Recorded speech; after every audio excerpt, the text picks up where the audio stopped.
Yes, mga Saudi Pinay. Nandito na ako sa taxi. And yes, I'm leaving Terminal 3, Copenhagen, Denmark. And I'm going to hotel. Cabin City Hotel here in Copenhagen as well. Yes. Oh, it's so quiet. Cold here. Ayan. Tingnan niyo naman, ang ganda ng weather dito. Malamig siya pero kaya pa naman. So kung anong suot ko, 3 patong, medyo natatagos pa din ng lamig, pero hindi naman na masyado. So now we are heading to Copenhagen City Hotel. Ayan, napakaganda po magbiyahe ng mag-isa dahil nga sobrang challenging at parang adventure na din.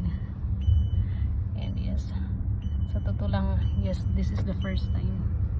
Kasi first time ko lang din naman mapunta dito sa Europe. And yes, thank God sa pagkakataon at salamat Panginoon sa binigay mong blessing sa akin. At yes, pabubutihin pa po natin ang ating pagtrabaho. And yan, ito na ang aking luggage. At nasa likod yung aking luggage. Gusto naman nagdadry na yung aking lips dahil na-expose na ako sa malamig na panahon.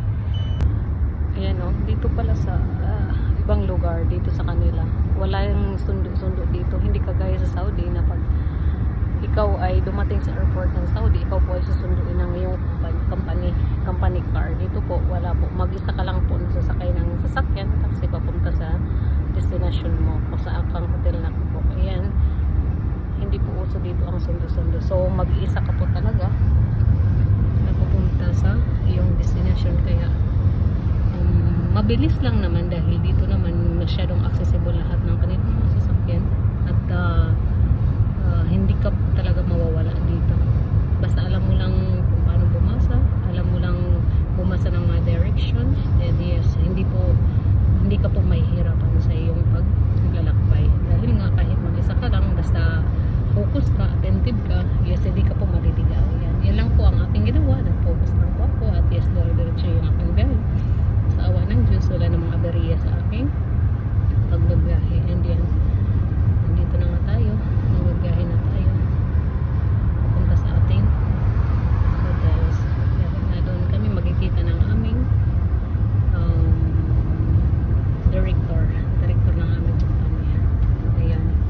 Pagsakay ko nga pala sa taxi galing sa airport papunta sa aking hotel, yung metro po ng aking taxi ay naka-press kaagad or naka-on kaagad ng 95 kroner. So 95 kroner pag upo mo pa lang sa taxi. Kaya pagdating ko sa aking hotel, ang nabayaran ko po total of 380 kroner. So kung sa Philippine money, nasa mahigit 3,000 Philippine money po ang aking nabayaran sa aking taxi papunta sa aking hotel. So malaki-laki din po. At alam nyo naman, dito sa Europe, lahat po ay mahal. Wala po ditong mura. At yes, meron naman akong pera na kroner dahil nga pagdating ko sa airport, bago ako lumabas, nagpa-change or nagpa-money exchange muna ako doon sa kanilang money exchanger. Bali na sa 1,200 Saudi Riyal lang po ang aking pinapalitan at nung napalitan na nga yung aking pera ay nagkahalaga na ng 1,780 kroner na. So maliit lang po ang diferensya talaga ng pera ng Saudi Riyal at ng kroner dito sa Denmark.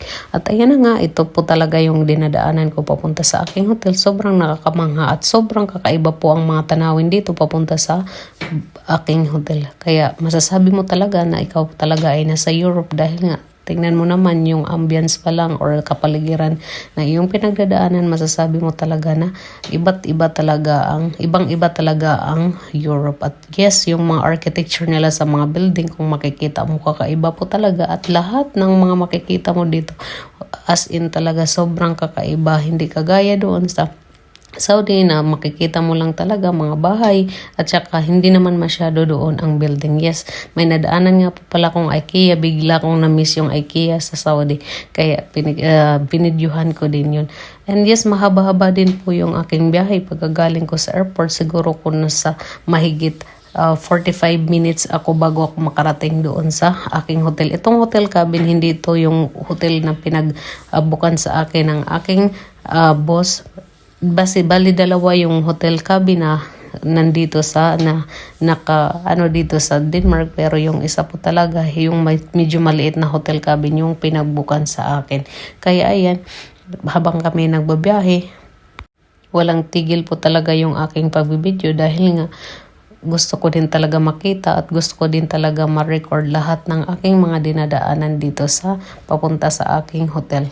Kung makikita nyo, yan po yung flag ng Denmark na red at saka parang may cross na puti sa gitna. At yan po talaga yung kanilang national flag dito. Tingnan mo naman kung gaano kaganda ng mga architecture ng kanilang building. Sobrang nakakamangha po talaga. At yes, dahil nga mag-winter na dito, tingnan mo yung actually winter na dito. Tingnan nyo naman yung mga puno at as in wala ng dahon dahil nga nakalipas na yung fall season nila. Kaya ayan, tingnan nyo, mga kalbo po ang kanilang mga puno dito. Dati sa palabas ko lang to nakikita ng mga ganitong eksena, pero ngayon sobrang manghang-mangha ako dahil nga personally nakita ko na talaga yung ganitong mga tanawin or ganitong mga kakaibang structure or architecture ng mga building dito sa Denmark.